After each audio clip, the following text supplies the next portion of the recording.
And it looks like the government is going to be signing all sorts of agreements across many different areas. What do you think we should be paying attention to, and what is important, do you think? Well, the really important thing is going to be looking at what they're going to negotiate around removing trade barriers, all of that red tape that is costing you and I money, because when it costs a business money that's trying to sell into Europe, they have to pass that cost on to us. So since we left the EU, businesses that export around the world, but particularly into the EU as our nearest market, where you would expect they would try to sell most of their product, has been hit by having to comply with two sets of regulatory regimes, different kinds of labelling, different kinds of quality assessments. Does this product meet certain safety standards? And it's basically doubled the amount of cost in a business that trades.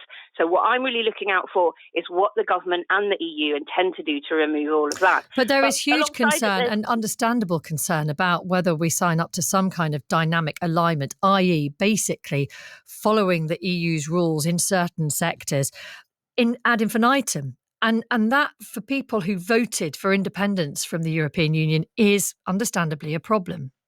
Well, you see, the life is about trade-offs, and certainly trade itself is about trade-offs. If you take the agreement that was signed with the US last week, okay? Now, a lot of Brexiters are very, very keen on us doing trade deals with other countries around the world. The thing you're trading off is sovereignty. But in the case of the US deal, it is actually Congress. It is a Ways and Means Committee of Congress that oversees all of the US's trade deals. They have to agree whether something has gone awry or not. So even if you sign that deal, there will be an element of another country's jurisdiction having a say over how we do things. But the trade-off is growth. Now, we chose not to be rule makers. We chose to leave the EU, and that means we don't get a seat at the table, if you like, when they're deciding what new safety standards to produce a product to. But it means that we will have more growth. So even though there might be a little bit of trade-off in terms of which rules we align with or not, you use a very good word, dynamic alignment. Where it's not in British interest to align, UK government won't.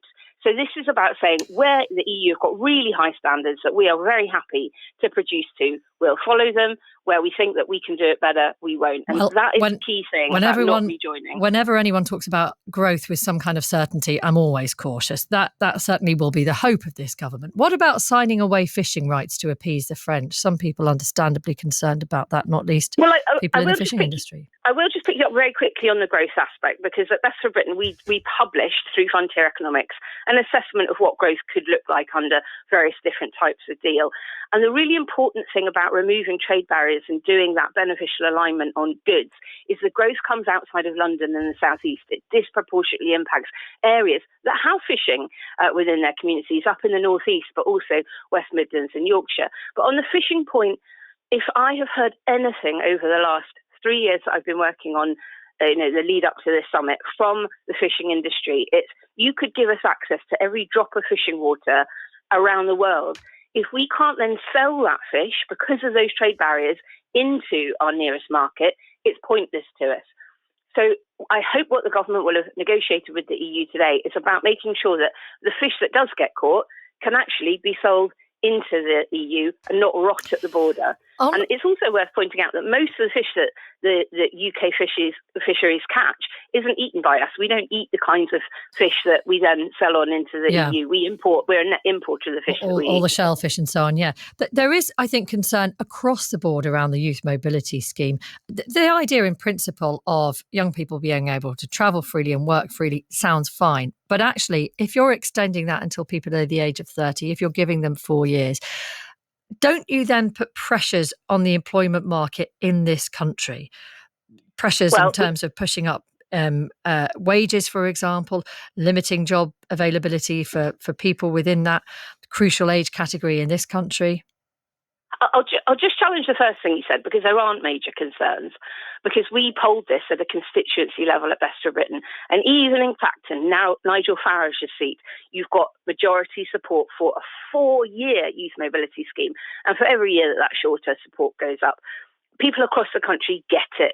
They know that we've got vacancies and lots of industries, hospitality, agriculture, very importantly, social care, that previously we had more young European people doing. But that isn't the point of a youth mobility scheme. The point of it is to have that shared cultural exchange for young British people to be able to go and learn a language, live for a couple of years abroad, come back, feeling all warm and fuzzy about the people and friends they made there, and likewise for young Europeans coming here and getting that opportunity. It's been debunked many times about any deflationary pressures on wages that migrants make. They are a net contributor to tax revenues in this country, and it will help our economy or help businesses. But really importantly, it helps our young people. And people that talk down a youth mobility scheme fail to remember that we've got 13 of these in place with countries all over the world already. It's not new, and we really should have it with our nearest They partners. are more limited, those ones, than the one that's been talked about with the EU. But I totally take your point. Naomi, thank you very much for talking to us this morning. CEO of Best for Britain.